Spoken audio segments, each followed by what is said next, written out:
चीन के विदेश मंत्री वांग यी ने गुरुवार को आरोप लगाया कि अमेरिका वैश्विक स्तर पर चीन के उभार को रोकने की रणनीति तैयार कर रहा है। इसके साथ ही उन्होंने अमेरिका द्वारा चीन की और कंपनियों को प्रतिबंधित सूची में शामिल करने के लिए बाइडेन प्रशासन की आलोचना की। चीन की विधायिका की वार्षिक बैठक के दौरान मीडिया से बात करते हुए वांग यी ने कहा कि नवंबर में राष्ट्रपति शी जिनपिंग और जो बाइडेन की मुलाकात के बाद से अमेरिका के साथ चीन के रिश्ते बेहतर हुए हैं, लेकिन अमेरिका ने अपने वादे पूरे नहीं किए हैं। उन्होंने कहा, यदि अमेरिका हमेशा कहता कुछ है और करता कुछ और है, तो एक प्रमुख शक्ति के रूप में उसकी विश्वसनीयता कहाँ है?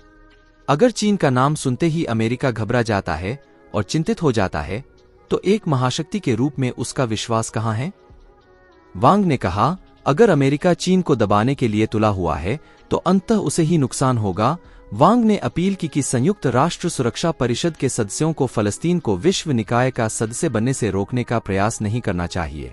दोस्तों, वीडियो में आगे बढ़ने से पहले वीडियो के एक लाइक करके चैनल को सब्सक्राइब करें ताकि नई वीडियो आपको सबसे पहले मिले।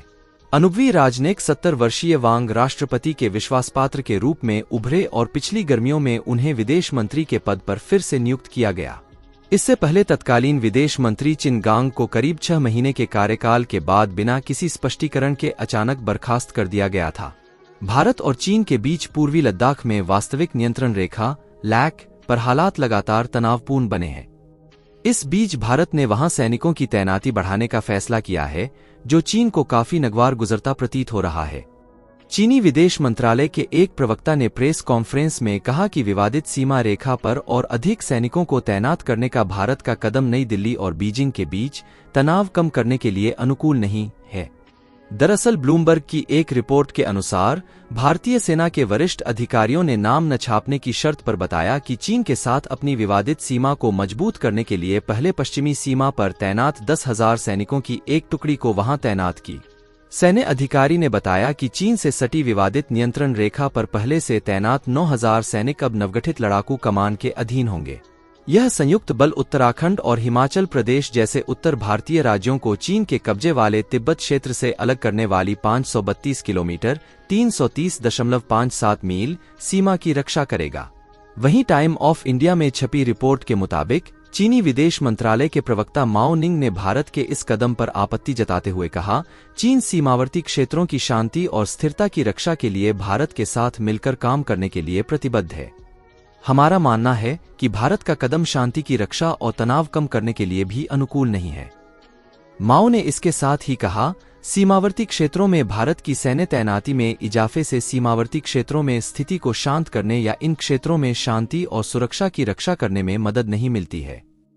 चीन से सटी लैक पर यह ताजा घटनाक्रम रक्षा मंत्री राजनाथ सिंह द्वारा देश की सीमा पर कई चुनौतियों के बीच युद्ध के लिए भारत की तैयारियों पर प्रकाश डालने के कुछ दिनों बाद आया है। राजनाथ सिंह ने 7 मार्च को एनडीटीवी के पहले डिफेंस समिट में बोलते हुए कहा, हमने कभी किसी की जमीन पर कब्जा नहीं किया है, लेकिन अगर कोई हम पर हमला करता है तो हम मुंहतोड़ जवाब देने की स्थिति में हैं। उन्होंने कहा, हमें हर समय युद्ध के लिए तैयार रहना होगा, यहां तक कि शांतिकाल में भी हमें तैयार रहना होगा, चाहे जमीन से, हवा से या समुद्र से। अगर कोई भारत पर हमला करता है तो हमारी सेनाएं दृढ़ता से जवाब देंगी। हमने कभी किसी की जमीन पर कब्जा नहीं किया है, लेकिन अगर कोई हम पर हमला करता है तो हम मुंहतोड़ जवाब देने की स्थिति में हैं। बीजिंग, चीन ने line of actual control (LAC) पर भारतीय सैनिकों की बढ़ी हुई तैनाती पर कड़ी प्रतिक्रिया दी है। चीनी विदेश मंत्रालय की प्रवक्ता माओ निंग ने शुक्रवार को कहा कि चीन के साथ सीमा पर सैन्य तैनाती को मजबूत करने का भारत का कदम स्थिति को सामान्य करने के दोनों देशों के प्रयासों के लिए प्रतिकूल है। उन्होंने यह भी कहा कि यह कदम सीमा और सीमावर्ती क्षेत्रों की शांति और शांति की रक्षा के लिए अनुकूल नहीं है। दरअसल कुछ दिनों पहले ऐसी खबर आई थी कि भारत ने चीन के साथ सीमा पर 10,000 नए सैनिकों को तैनात किया है। दरअसल हाल में ही खबर आई थी कि भारतीय सेना ने पश्चिमी सीमा पर तैनात 10,000 सैनिकों की एक यूनिट को चीन के साथ लगी सीमा पर तैनात किया है। यह तैनाती एक विशेष हिस्से की रक्षा के लिए की गई है। इसके अलावा पहले से तैनात 9,000 सैनिकों की एक मौजूदा यूनिट नई स्थापित लड़ाकू कमान का हिस्सा होगी। यह कमान तिब्बत से लगे उत्तराखंड और हिमाचल प्रदेश की सीमा की सुरक्षा की जिम्मेदारी संभालेगी। इससे न केवल सीमा पर भारत की पकड़ मजबूत हुई है, बल्कि चीन के ऊपर दबाव भी बढ़ेगा। चीन ने LAC के दूसरी ओर बड़े पैमाने पर सैनिकों, बख्तरबंद गाड़ियों, तोपखाने और मोर्टार यूनिट को तैनात किया है। इसके अलावा लंबी दूरी की मिसाइलों को भी तैनात किया गया है। चीन ने पैंगोंग त्सो झील पर 2 बड़े पुलों का भी निर्माण किया है। इसके अलावा लद्दाख से लगी सीमा पर कई नए बंकर, गश्ती पोस्ट और आउटर निगरानी पोस्ट का निर्माण किया है।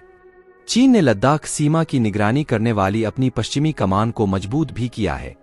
इस इलाके में चीनी J-20 लड़ाकू विमानों को भी तैनात किया गया है। भारत की सुरक्षा मामलों की कैबिनेट समिति CCS ने AMCA प्रोजेक्ट को मंजूरी दे दी है।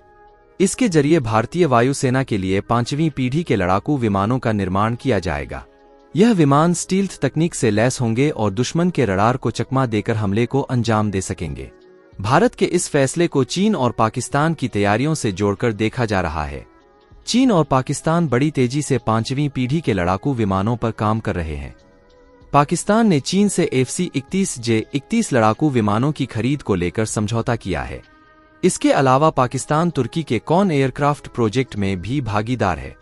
भारत के AMCA परियोजना की प्रारंभिक विकास लागत लगभग 15,000 करोड़ रुपए आकी गई है। वर्तमान में दुनिया में केवल कुछ चुनिंदा देशों जैसे अमेरिका, रूस और चीन के पास ही 5वीं पीढ़ी के स्टील्थ फाइटर जेट हैं।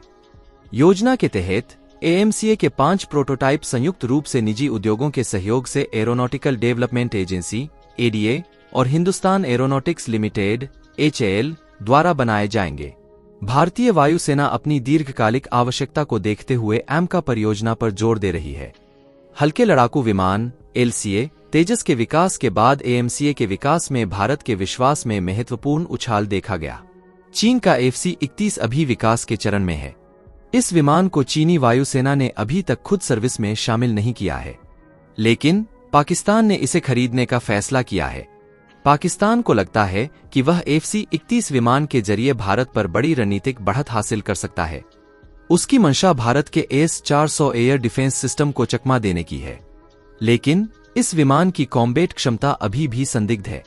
दूसरी बात यह है कि किसी भी 5वीं पीढ़ी के लड़ाकू विमान की ऑपरेशनल कॉस्ट काफी ज्यादा होती है।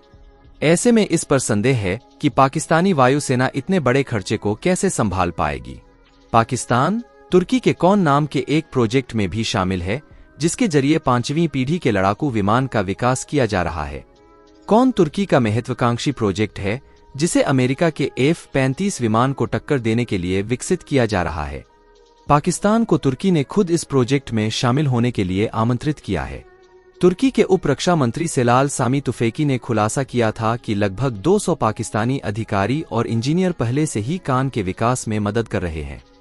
दोस्तों, वीडियो अगर पसंद आया तो वीडियो के अपने मित्रों तक शेयर करें ताकि उन्हें भी जानकारी मिल सके। साथ ही वीडियो के एक लाइक करके चैनल को सब्सक्राइब करें ताकि हमारे नई वीडियो आपको सबसे पहले मिल सके। जय श्री राम।